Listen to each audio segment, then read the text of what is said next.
Hi, everyone. Welcome to the Black Financial Channel. This is Lawrence Watkins. I am one of the co-founders of the Black Financial Channel, also the Chief Operating Officer of the Black Business School. And today, our very special guest is Shirley McAlpine. Shirley is the CEO of Shirley McAlpine and Associates. It is a transformational coaching and consulting firm specializing in leadership, anti-racism, and diversity and inclusion. You can find out more about her at shirleymcalpine.com. Shirley, Shirley, McAlpine, McAlpine.com. And today we'll talk about a lot of things. Actually, we talk about what's going on in the world. And we can also talk about what's going on with her business development. So, Shirley, how are you doing today? I'm doing really well, thank you. And I'm looking forward to our conversation today. So thanks for having me on your show. Yeah, I'm definitely looking forward to it as well. So, for the audience, can you tell them a little bit more about Shirley McAlpine and Associates and Mhm. how you've gotten to this point in your career?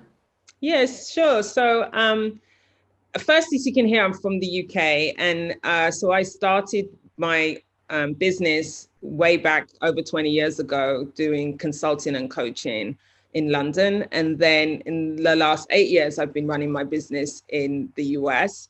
And I specialize in leadership development and executive coaching, and as well as a focus on anti-racism, diversity, and inclusion. And I've been doing that. So I kind of was working in that field before I decided to set up my own entity 20 plus years ago, like 22 years ago, and have just been building it on from there. And I work with a wide range of organizations from large corporate like BP or L'Oreal to small, not for profits or foundations, and then smaller organizations. And I have a number of passion projects. So it's for years it's been a more kind of traditional coaching consulting business, and then last year, lucky for me, in January 2020 I launched an online training business where I focused around developing a program called Execute Your Dream, which is for aimed at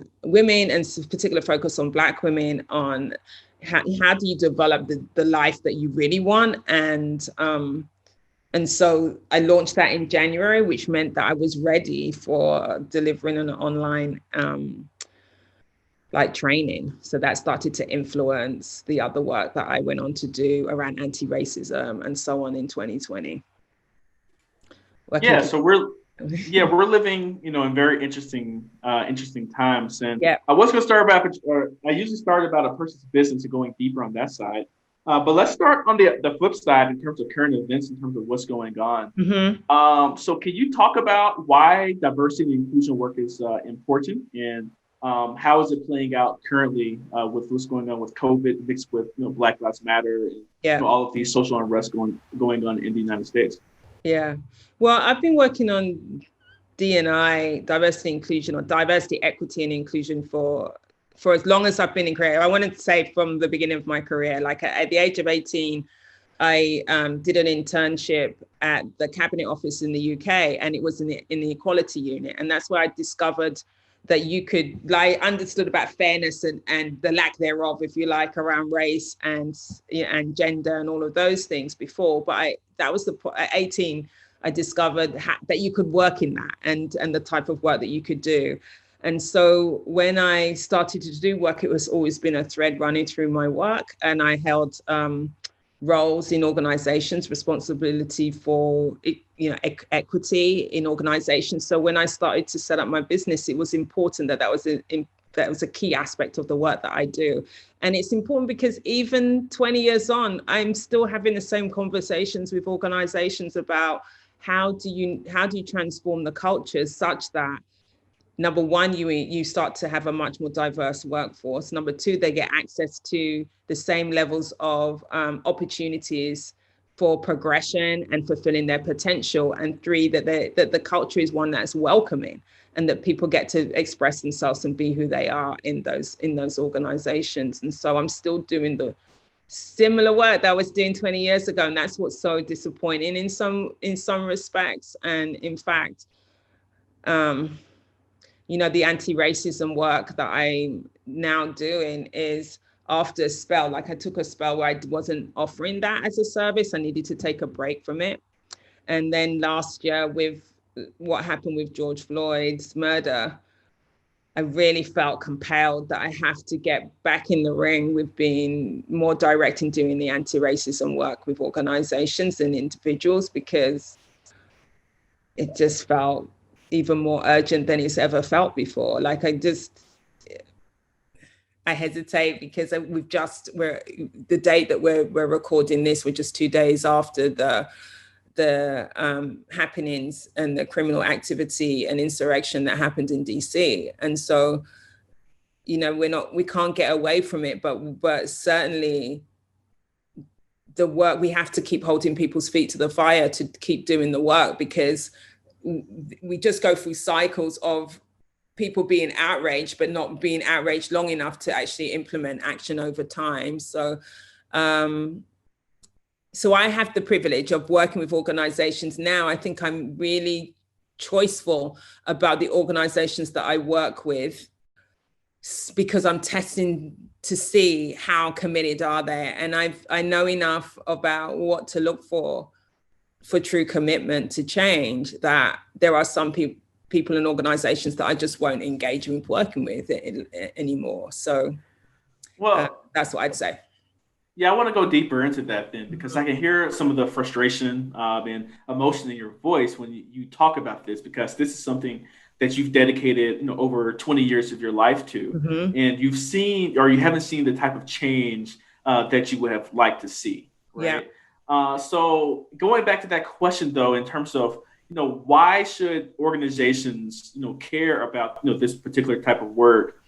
And do you think that it is a pathway for, I guess, you know, the Black community to make, you know, additional advances in different communities, first in the United States, but then also, you know, worldwide, you know, since you are an international, I guess, immigrant, I don't know, call it expat or whatever it is, you know, to the United States. I'm an immigrant. Just like that's what I say. I always say I'm an immigrant. Yeah. I always say an expat is just an immigrant with a little bit more money.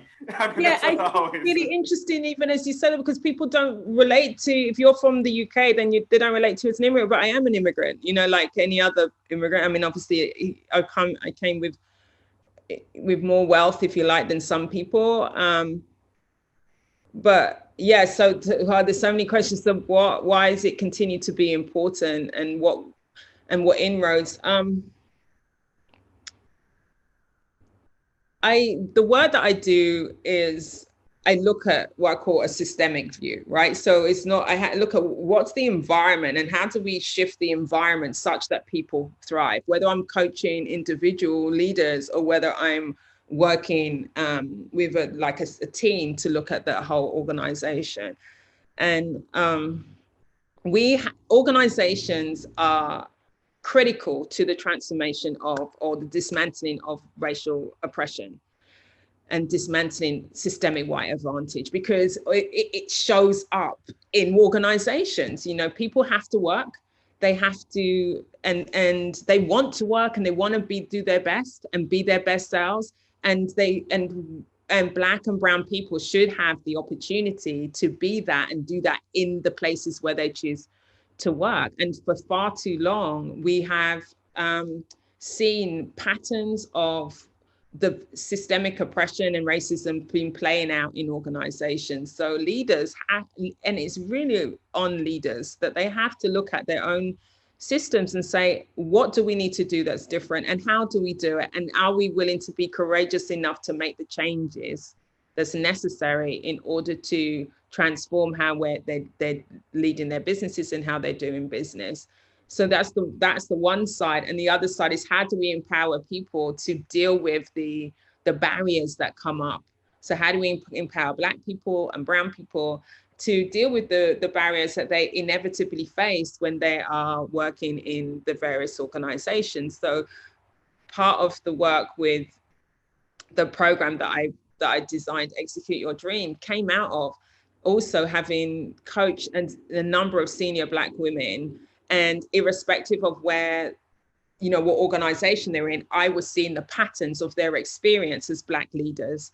And And so it's like, so there's, how do we come at it in two ways? One is working with the system to transform the system, but I got more interested as well in how do I support and empower individuals to deal with the barriers and the obstacles that we just keep facing in organizations. And I can tell you, it's really, as I said, I've worked with so many different types of organizations with women in them, and they are facing very similar barriers. And so it's not about, so that tells me it's not the organization, it's about the system that's at play, the system of oppression that's at play. Well, let's talk about the system of inequality within the workplace, and then I also want to talk about the incentives for the leaders to actually make change. Right. So, let's get more specific. What are some of the key things that you see happen in the workplace? And I'm sure many people who are watching this are experiencing those things. But specifically, what are you seeing as, I guess, barriers and the effects of the system, for Black and Brown employees? Yeah. And then, we'll start with that. Yeah. So some examples are, well, one is people don't actually get access to the roles. Oftentimes recruitment processes are informal in organizations, even if they go out to adverts, they'll have an informal process that's running internally. So then it's based on who people know. So that's a barrier. Then if you get into the organization, having to spend more time in a level before you get promotion, not getting access to projects which give you high visibility, which is what you need in order to be seen, in order to be to get other opportunities, not being mentored or sponsored inside of the organizations. And in order to get to the next level, you need sponsorship. Because the decisions that are being made about whether someone gets promoted, you're never in those rooms. So you have to have the relationships with the people who are the decision makers. Comments that are on performance reviews. So for organizations that do performance management, there are some common phrases that are used for people of color in those, or women in those, which then limit what's possible. People not getting the bonuses. If there's a bonus system, they're not getting equity in bonuses, equity in pay. So there's you can see when you are starting off. And the other thing is, are people set up to win in the roles that they take on? So where you might have mentoring is so important. So when you arrive in an organization and you're given a role, is someone there supporting you and to help you understand and navigate the system in a way that happens more, I want to say more organically for people for people who are in predominantly white spaces. So when you start a role and then you have all these obstacles, then what starts to happen is, one is that you have to work so hard to navigate the obstacles as well as deliver your role, because you don't get to not perform. In fact, you have to often outperform in order to get to the next stage. But you've also got to use your energy to navigate the obstacles. And sometimes people aren't even aware of just how many obstacles there are, or can they read when it's happening, and it's exhausting. So that's a number of them that are the things that we're constantly having to support. And the other thing, I want to say another thing that can happen is the microaggressions that people then deal with every single day is debilitating. And so when you think about the barriers, the systemic barriers that I've described, plus the microaggressions, plus they then have to deliver their work, they're already at an unfair advantage inside of the system. So it's a lot. And when I'm working with organizations who are committed, then it's like, let's look at what are the barriers that exist in your organization and how do we start to dismantle them? Let's look at the microaggressions that exist. And how do you address that? How do you start to deal with that? So there's a lot, and it takes time, but we have to deal with it on both sides. We have to empower Black and Brown communities with navigating it and taking care of themselves in those systems. And we have to support systems with transforming what they need to be doing. Well, let's talk about those systems of transforming. I guess that's my next question. Mm-hmm. is the incentives for leaders. Because I was over here just looking at, I thought this was true, but the Dow Jones Industrial Average is the highest it's ever been in the history of the Dow Jones, right? Even though we're going through all this, strife and Mm-hmm. turmoil, the big companies, that would be, definitely implementing this type of work, they're thriving more than ever, right? And they're thriving a lot of times, especially in the tech sector, without very many Black employees. And Yeah. then many of the Black employees feel marginalized. And I know it goes beyond tech and finance, but those have been Sure. some of the main drivers of the economy. So, what if that's true? If they have been, I guess, performing very well, at Mm-hmm. least from a financial perspective, without really going to diversity and inclusion and including Black folk and other types of people Mm-hmm. and women, that type of thing.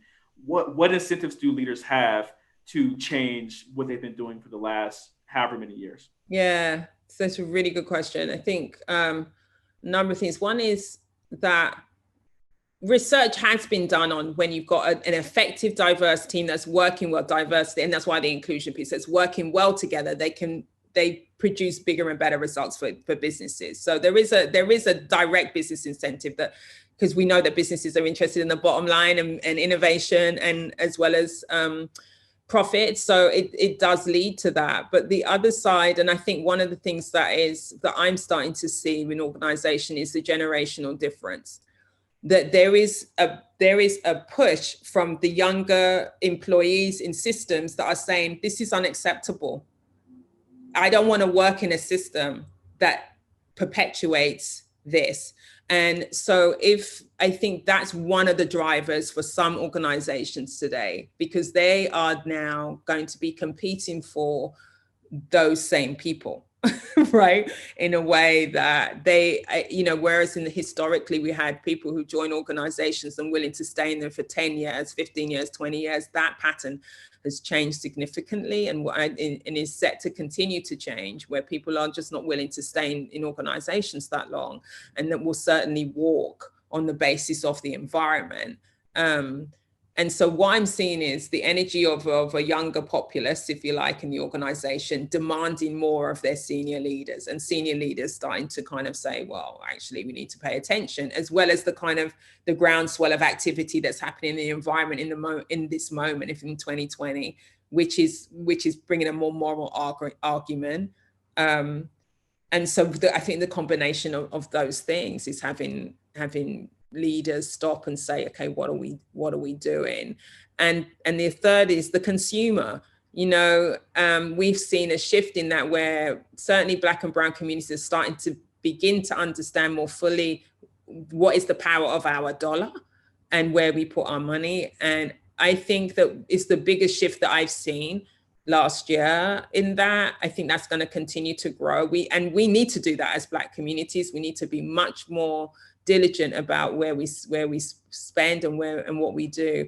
And then the third is that I'm on 3 or 4. But the last thing is fourth, the last. There we go. The last thing is when I work with systems, I'm asking them to look at the changes they need to make more broadly. So I'm not just talking about employees. I'm talking about who are your vendors, who are your contractors. Do you know what I mean? How do you do business, and how do you transform how you do business so it's inclusive?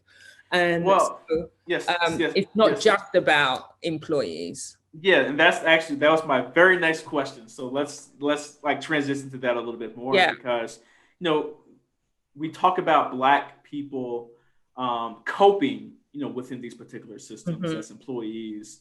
And I think, to a large degree, we've come to accept that is the way things, have to be, or a lot of people have just come to accept that. I know we work with a lot of individuals who say, yeah, I would like to leave my corporate job, but the pay is so good that I don't really want to take that risk. But what I'm going to do is invest in my child so they have better and more opportunities than I had at age 22 or 25 or whatever it might be.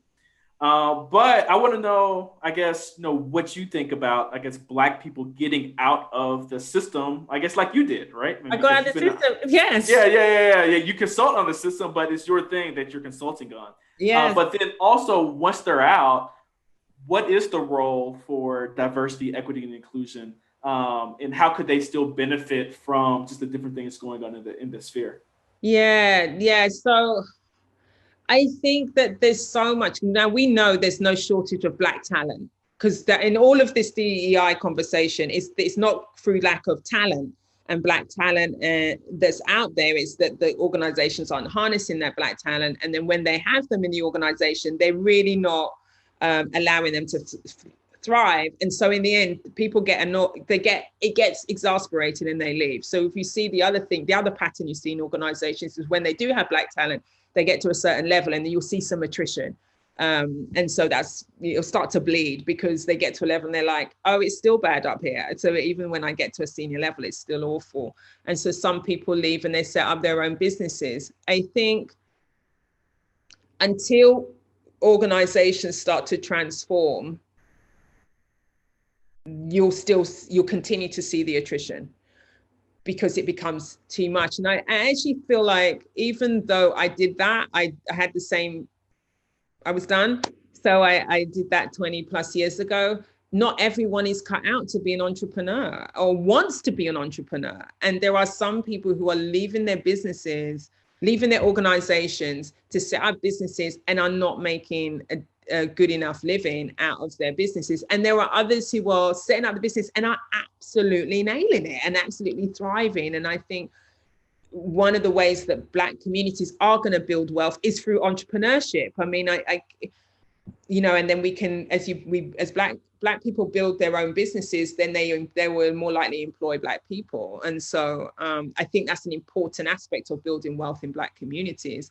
But I actually feel like we need to make sure that organizations transform. So it allows people to make a choice, not from feeling desperate, but really feeling like I am an entrepreneur at heart. I need to go and set up my business, but not versus I have to set up my business because this is untenable for me.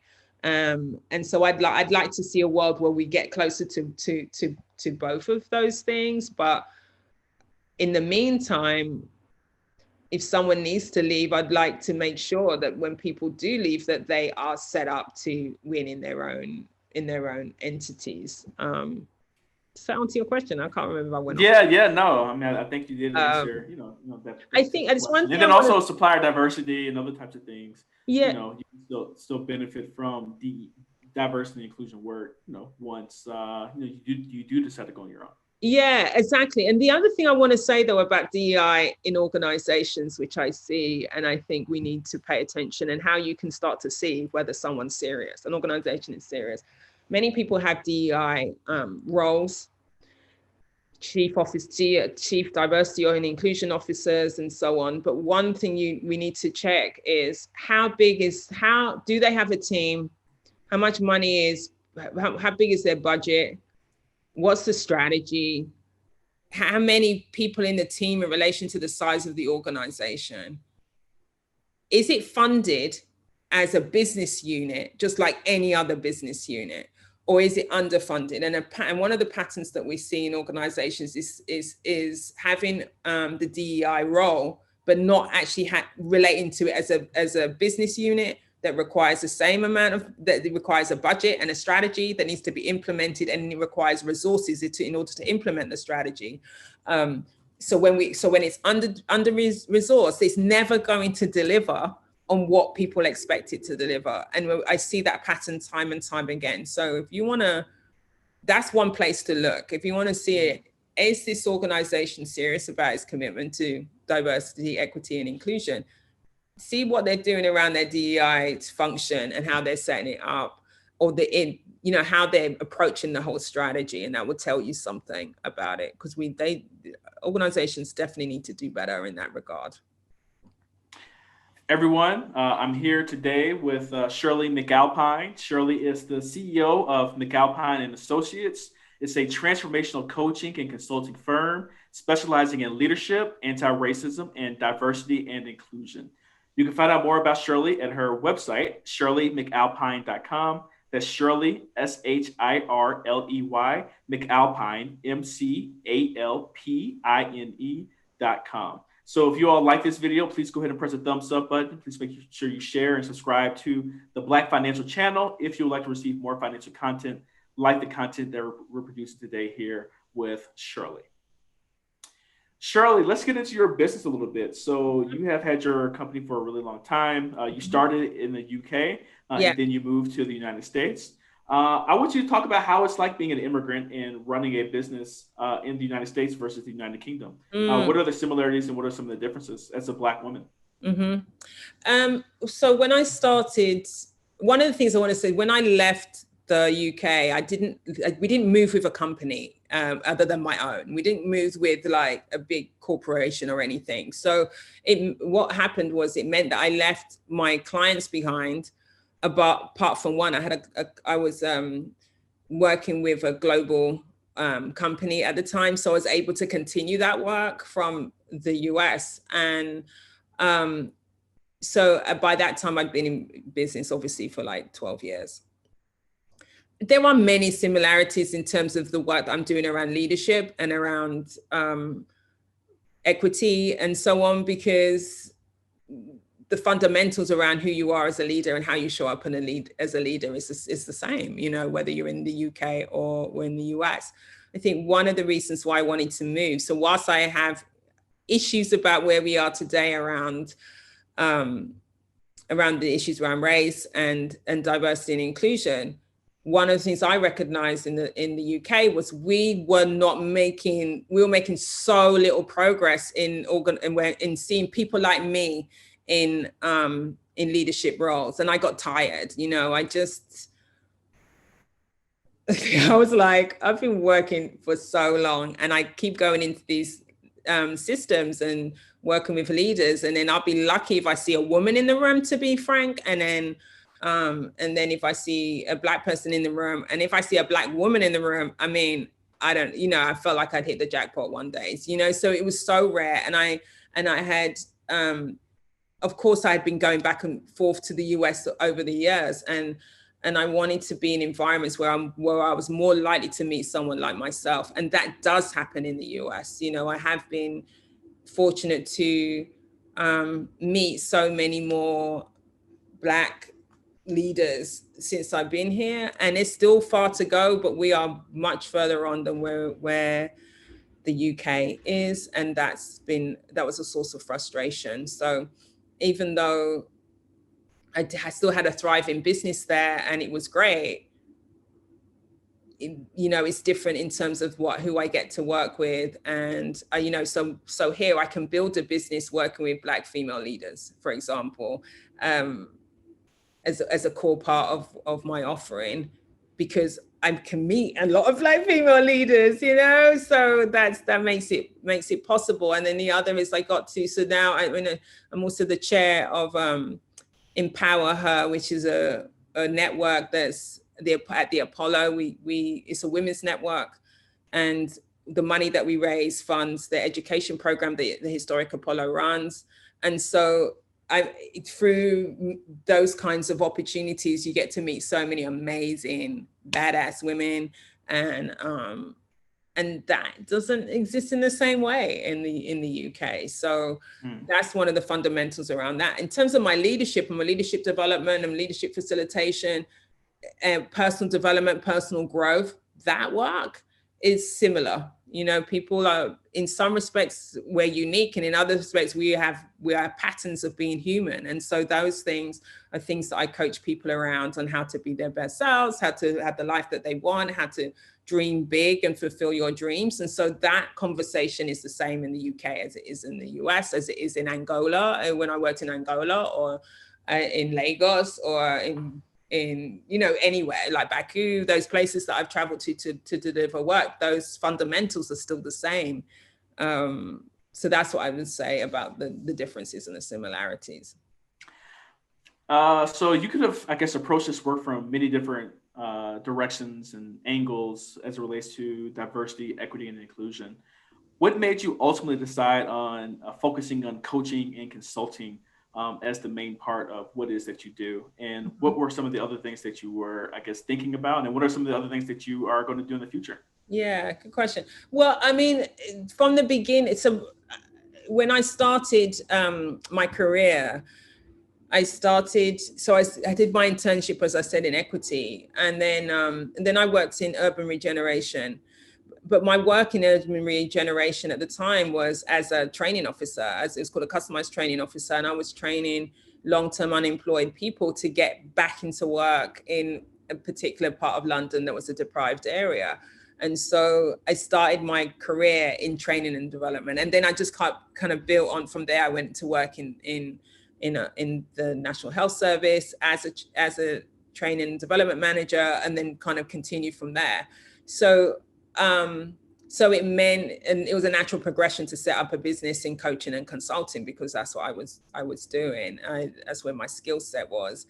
And I have gone on, done other things. I did a film called Birthwise with a partner that I had for that business, which was a complete deviation, which is still sold to this day on Amazon, which is a DVD, a child prenatal childbirth DVD, 5-star rated. It was a fun project, but it was always running alongside my existing business. I'd never felt that I was going to kind of steer away from that.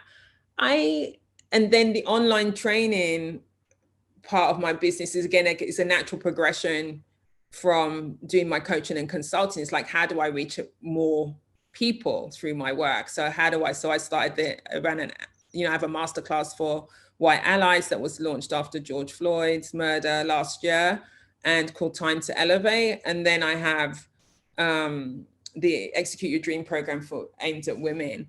And so that feels like a natural progression.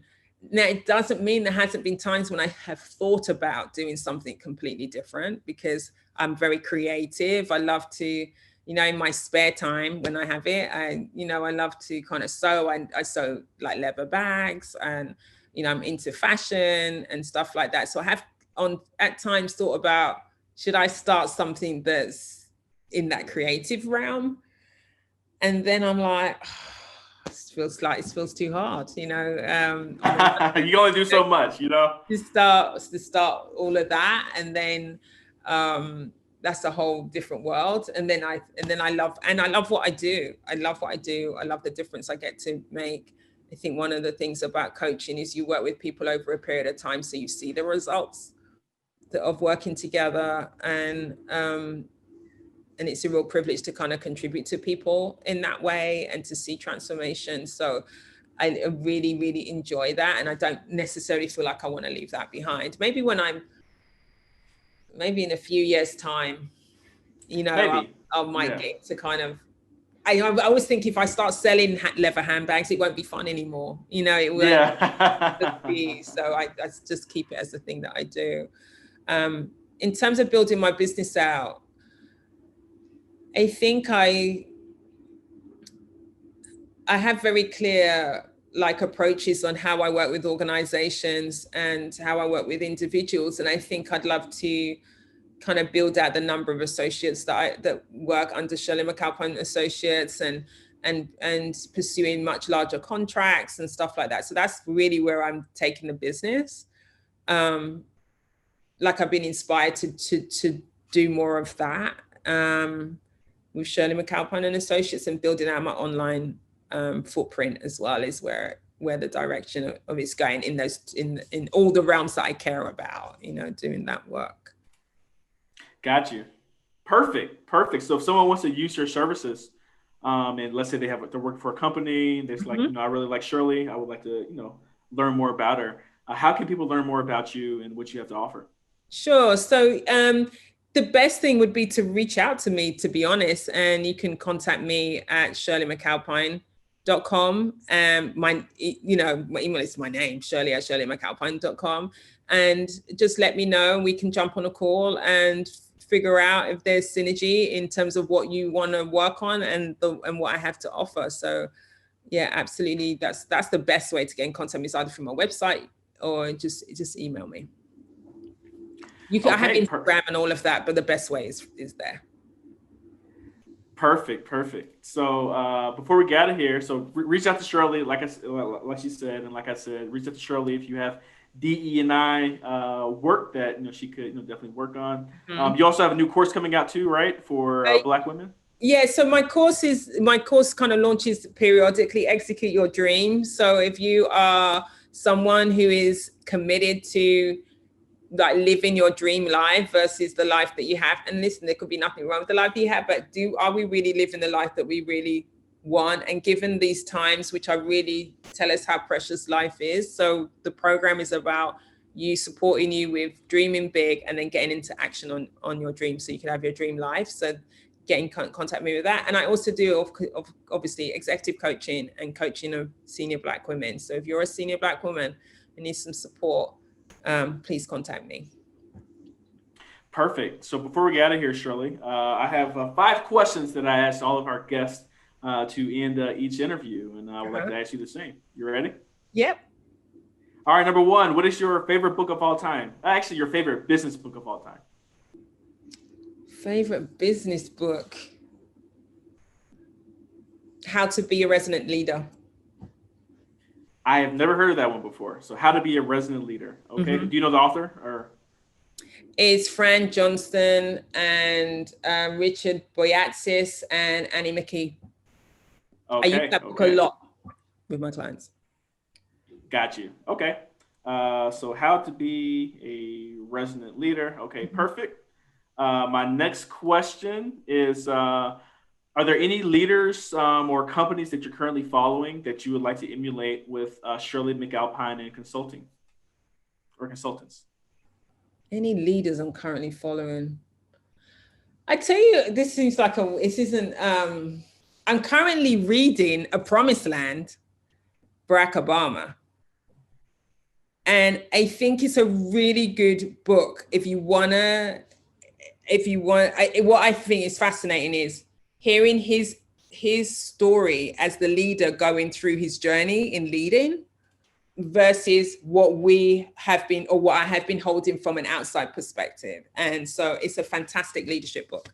So I think if there's someone that I think there's a lot to emulate about how he has been so thoughtful and understands that he's taken decisions sometimes even when they weren't popular, and understood the impact that decision has on him.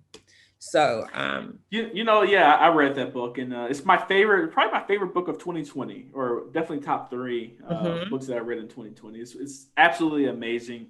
I mean, insightful, and I think that every leader or aspiring leader should really read that book, because it's really a case study. To me, it's a case study on leadership. Whether you agree with his policies and his politics or not, that book is definitely a case study on leadership in terms of what you might have done in some of the situations that he was going through. And sometimes leadership is about, it's like you got a tough decision and another tough decision, and you have to make one of the tough decisions. It isn't always about the ability to do what you really want to do, and so in the time that you want to do it. And there's so many factors that come into play, and I think it's a good demonstration of that. And then when you can fulfill on the things that you really want, then you go for it. And it's about, in the moment, can you be courageous? And if you're not, the impact, there's so much in there. So I'm with you. I think everyone should read that. So that's a leader, I think. And then there's Michelle, of course, she's kind of like leader, but kind of sister friend in my mind, like a sister friend. And her book's another one where I felt more, as I read her book, I felt like I could have written it without being in the White House.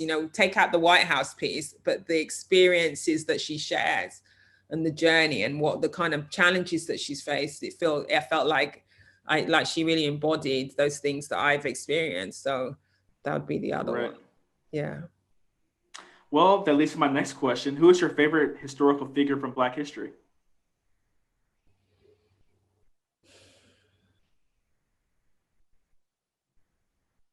I'm going to say, so many people running through my mind right now. I'm going to say Nelson Mandela. Okay. All right. And why is that? I think he had the foresight to know at which points to push, at which points to negotiate, at which points to stand up, and then when to forgive. And even though there were many decisions near the end, particularly that I think I wouldn't necessarily have aligned with him on some of the things around how he managed, the conversation around AIDS and stuff like that. But he was just a phenomenal human being. And he was also, that was also happening in my lifetime in a way that the Martin Luther King story isn't, for example, or other stories. So I grew up with, in the UK, people standing outside the South African embassy, protesting until he got released. I remember when they released him, I remember watching that on TV. So it's, the history happening in my lifetime in a way that had such a big impression on me. And that he was so forgiving was just phenomenal for a man who spent so many years. And then I've been to Robben Island, so it feels the connection to this historical figure as well. So. Got you. Okay. Yeah, that's a great choice. So Nelson Mandela. Number 4, how many hours of sleep do you get at night? At least 8. If I can get 10, I'm in good shape. That's on the high end. I've never heard anyone say 10. But at least 8, 10. Mm-hmm. Yeah. That's okay. The older you get, you can't hack it. Yep. I definitely agree with that. So no, that's awesome. So okay. And my last question is, if you can go back in time and talk to your 20-year-old self, what would you tell her? What would I tell Shirley, the 20-year-old? I'll tell her to trust herself. She's going to do okay. She's going to go to places that you won't even imagine you're going to go to. Got you. Yeah, perfect. That's what I'd say. And be bold, actually. That's the other thing. Be bold. Mm-hmm. Yeah, I'll go back to myself the same. Be a little bit more bold. But, be more bold. Yeah. Excellent. Yeah. Shirley, well, thank you so much for your time today. So as a reminder, everyone, I've been talking with Shirley McAlpine. Shirley is the CEO of Shirley McAlpine and Associates, a transformational coaching and consulting firm specializing in leadership, anti-racism, and diversity and inclusion. You can find out more about her company at shirleymcalpine.com. That's shirleymcalpine.com. Before you get out of here, please make sure that you like, share, and subscribe to the Black Financial Channel if you would like to receive more financial content like the content that we produced today here with Shirley. So on behalf of Shirley McAlpine, my name is Lawrence Watkins. You all take care, be blessed, and have a wonderful day. All right, bye-bye. Bye.